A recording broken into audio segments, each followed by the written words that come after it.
back to Slightly Out of Pocket. I'm Nicole, here with Emma, Freddy, and Zach, and this week we are focusing on the media and broadcasting, and I interview former MLB player and current longtime Yes announcer, John Flaherty. Welcome back to the pod, everybody. This week we have John Flaherty, who some of you might know better as Flash. Thank you so much for your time, Mr. Flaherty. We really appreciate it. Yeah, you're very welcome, Nicole. So little dropping of the fourth wall here. I am at my home, and considering the reaction of my lifelong Met fan father and a couple of my Yankee fan friends when I said who I was going upstairs to interview, I think I would be doing a disservice to a lot of people I care about by not starting with asking about your playing career, if that's okay with you. That's wonderful. Okay. Yes. So you caught in the MLB for a number of years with the Red Sox, Tigers, Padres, Rays, and of course the New York Yankees. I'm sure you can't pick a favorite, but I'm curious if each team offered a different experience or atmosphere. Like, is there anyone that you remember more than the rest? You know what? I get asked that question a lot. And each of the 5 stops had so many positive parts to it. I mean, my rookie year being 24 years old with the last name Flaherty, playing in Boston, that was getting traded to Detroit and playing for a Hall of Fame manager, Sparky Anderson. And I actually went from a backup player to a starter. So that was special. And then traded to San Diego, my first playoff experience. And just think about that, Nicole. Detroit, Michigan to San Diego, California. That was a great trade for me. Being traded to the Devil Rays, and my 2 boys were born in Florida. I already had my daughter, Kristen. So from a family setup, the 5 years in Tampa were really fantastic. And then finally, my last 3 years with the Yankees, I grew up in New York, coming back home, trying to win a championship. It was an amazing 3 years to finish it up. Yeah, when I was looking, I was like, oh, they're very different areas in general. That's how I came up with the question. I was like, they seem very like kind of an experience in a lot of different areas. No, you're right. And like I said, I grew up in New York, played in Boston, East Coast all the way, and then being traded out to San Diego and spent a year and a half out there. And it was just such a chill vibe, and nobody stresses. They don't get uptight. So it was a great change for me, but coming back home to New York was definitely a highlight to finish up my career. That actually leads perfectly into my next question. You were born and raised in the tri-state area, New York, New Jersey. Playing for your hometown team is something that very few people get to do. Is that something you thought about a lot? It sounds like it, but is it something that's as cool as like the concept of it is to people like me? Yeah, it really was. But I think the timing for me was perfect. I was 35 years old. I knew my career was coming to an end, and I knew I would be a much better backup catcher than a starting catcher. Just the years had taken its toll. So at the end of my career, the only thing left for me was to try to win a championship. And playing against the Yankees all those years, I always looked up to how they went about their business. They were always winning World Series, getting to the playoffs. So when I had an opportunity, even as a backup player, to come back home, I jumped at it. But I think I got to enjoy it a little bit more because I wasn't playing every day. I didn't have that daily stress of family and friends, watching every game. It was like we were able to enjoy the whole situation. Come back home, have my family and friends enjoy it. And again, I talk about the family part of it. To get my kids into a school district where they would have some stability moving forward with their education was very, very important. So the whole 3 years was fantastic. The only downside, made it to 1 World Series and lost to the Marlins. So didn't get that World Series ring, but I wouldn't trade those 3 years for anything. You now work for Yes, which for people who don't know actually stands for Yankee Entertainment and Sports Network. I just learned that. I always thought it was, the Yankee Channel. I didn't know the full name for it, but you started in spring 2006, almost immediately after retirement. I'm curious with how that came to be? Did they ask you? Was it just a given? Yeah, it's a great question. My agent actually had told me when I got to New York, and again, I wasn't going to be an everyday player. He said, try to get as much experience as you can being on camera, being interviewed, volunteer to do a bunch of these things. Because he said, I think you might have a career as a broadcaster when you're done if you want to do it. And to be quite honest with you, when you're playing Major League Baseball, you're never thinking about what's going to happen next. You're never thinking about your career ending because you're in the grind of it every day, 162 games a year. So it was very good advice by my agent. I tried to get on camera as much as I could when I was with the Yankees. And then to be quite honest with you, when I retired, I had phone calls and voice messages from about 4 different networks left on my cell phone. And I had never told anybody that broadcasting was something that I was thinking about. They all reached out to me because they said when they were following my career, they liked how I went about my business being interviewed. They liked how I could put a thought together and communicate it. And they wanted to audition me to get into the business. So I actually had an audition with the Mets, with SNY, was my experience. And to be quite honest with you, it was humbling. It was stressful. It was, it was a lot harder than I thought it was going to be. But they actually offered me a contract before the Yes Network did. And when George Steinbrenner heard that the Mets were trying to bring in one of the Yankee players as an analyst, he didn't like to say that. So my agent actually got a phone call from my boss and said, listen, our talent roster is full. I don't know what we're going to do with John, but I was told I have to hire him because so that's how it started. I did 30 appearances in 2006 for the Yes Network, and it's kind of blossomed into what it is today, which is, believe it or not, 17 years later. It's crazy. That's so interesting and not at all surprising that George Steinbrenner was like, you mean the Mets can't have him? What do you mean? All worked out well for me. Yeah, especially New York. I feel like you watch a lot of not home cooking, but it's not surprising to see a former player speak for their like home team. Like the first thing I can remember is like the New York Rangers. Steve Valiquette was the goalie, and then they refused to let Henrik Lundqvist go anywhere else. They were like, no, we'll figure it out. We'll put you somewhere. You can't be Steve Valiquette, but yeah. So do you know if, well, actually, that's perfect. Do you know if that's like the same around not only the MLB, but sports in general and former players getting jobs in broadcasting? Do they have to audition? Yeah, it's a great question. And I do a lot of guest seminars in colleges, about this business. And I'm very honest with everybody at the beginning. I was very lucky that I was an ex-player, right? And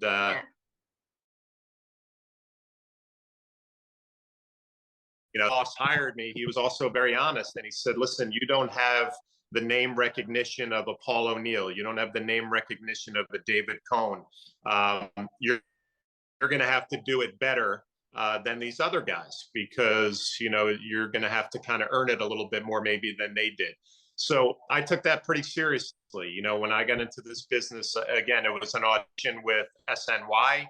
I had an audition with MSG, actually. They were thinking of doing a baseball show, a nightly baseball show. So I got to do an audition with Al Troutwig, which was pretty exciting and nerve-wracking again.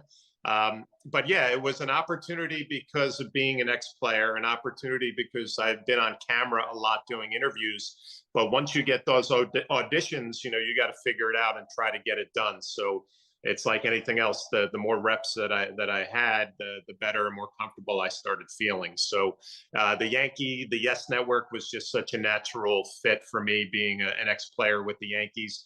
The Mets SNY would have been a great opportunity, but I think a lot of Met fans would have said that this guy doesn't fit over here. We need need an ex-Met. So it worked out, I think, for everybody involved perfectly. Yeah. In what ways does having played the sport help in your role, like statistically, or like being able to take things from a different perspective? I'm sure it's a lot, and it sounds to be like almost a requirement, but from your perspective, do you think you offer things to the job that if it was someone who hadn't played the sport? Yeah, I hope so. And, again, I go back to that initial conversation with my boss, John J. Filippelli, who still runs the Yes Network. And he was very honest with me and said, listen, you probably don't think you're qualified to do this job. He said, but you caught in the major leagues for 14 years. That's your qualification. That's your experience. And the great Susan Waldman, who was just inducted into the Radio Hall of Fame, she gave me some great advice at the beginning of this. She said, John, you can talk from a perspective that a lot of us can't talk from, which is you were squatting behind home plate. You worked with pitchers. You tried to hit at the major league level. You have the experience that you can kind of bring the viewer, tell the viewer what it's like or what somebody might be feeling, what they might be experiencing that a person who hadn't played the game wouldn't be able to do. So I try to remind myself of that every night. I prep for my games, I prep for my shows, but when I get out there, I try to bring the perspective of an ex-player who knows what it feels like to fail a lot and who knows what it feels like to have a few moments of success. So I think I try to bring that to the fan who's watching at home. Yeah, I think it almost has, like I said, it's almost become a requirement because I think everyone notices the nuances and the things that ex-players bring to commentary. So it's not at all surprising to me that that's becoming a much more common thing than even I feel like when I first registered, like starting sports, like starting watching sports. Now it's like everyone's an ex-player. And I think they should be. I think it adds a very I don't know the word, a very like valuable perspective that you wouldn't get if it was like me or something. So you touched upon this question, but you did have individual Emmy nominations in 2010, 2011, 2013, 2017, and 19 for your work on Yes. Yep. Was that something you ever imagined growing up that playing baseball would get you into? I know you said like maybe broadcasting, especially when you're playing the game, wasn't something you were fully planning on, but was broadcasting to this extent ever part of your plan? Never. And I think if you would talk to some of the kids that I was friendly with in grammar school and high school, they tell me all the time, I cannot believe you're on TV talking about baseball, because Nicole, I was a very shy kid. I was very introverted. And one of the reasons that I was so attracted to being a catcher was I could put a mask on and almost felt like I was hiding behind that mask. So I was a very quiet kid. And when I went to college, I went to George Washington University, and I was an undecided major after my first 2 years. I had no idea what I wanted to do. I was a baseball player. And I actually became a speech communication major, not because I ever thought I would have a future broadcasting, but because I was so shy and deathly afraid of talking in front of people. I'm going to learn how to get up in front of a class, get up in front of a group of people and speak, because it's probably the scariest thing that I ever would have thought of doing. But I became a speech comm major. I kind of overcame some of those fears of talking in front of people, but I never imagined that I would have a career as a baseball analyst on TV for 17 years to this point. It's been a great. Yeah, I'm a communications major, and I still everyone assumes just because I'm a communications major that like I can talk in front of people or like it's a strong suit. Public speaking is terrifying. Terrifying. It's bad. Yes. And I would actually say, and one of the greatest pieces of advice I got was from my first speech comm professor. And he looked out to the class and he said, if any of you think that you're going to get up here and not be nervous the rest of your life, you're kidding yourself. The key is using that energy, using some of those nerves in the right way, that I have learned to do in this business. And I'll tell you, when that red light goes on that TV camera, whether I'm doing a game in the booth or I'm in the studio, the heart rate gets going a little bit, and that's part of the excitement of the job. So you're never gonna lose it, but you're gonna learn how to use it to your advantage. So you were with Yes during a period of time the world has come to refer to as the pandemic. How'd that go down, especially with sports being put on hold and then sports not having fans?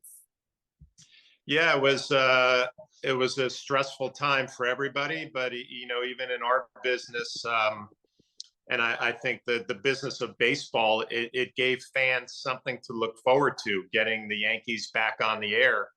And as a network, there was a rallying cry from our leadership, John Flaherty being the #1 guy, that, hey, we have a responsibility to get this product back out on the air and do the best we can in a time where we can't really work together. So how are we going to do that? And to be quite honest with you, the network really pulled through. I'm here in Rivervale, New Jersey, and the IT guys or the technical guys came here, set up a camera, the whole 9 yards, so that I would be able to do a pre and post game show from my home, to get a product out on the air. And when baseball wasn't being played, as a network, we were trying to do Zoom shows just to get something to the Yankee fan to have them to look forward to. So it was challenging, it was stressful, but I'm pretty proud of the fact that how we came through it and managed to do it in a safe way. And that's the one thing I will say about the Yes Network leadership from day one. The safety of their employees was the #1 priority. So we were able to get the Yankees on the air, deliver a good product, and do it in a safe manner. So it's something we're all pretty proud of. Yeah, I feel like people expect it a lot worse, but I feel like a lot of networks, not that I watch Yes that often, but there was a game or two that I feel like even though it was being commented on from home, and it was so surprising that it was like, I forget what it was, but it was a football announcer. It was like, I'm literally doing this from my basement. So if there's lag, it's because I'm watching like almost an identical feed to you. And I was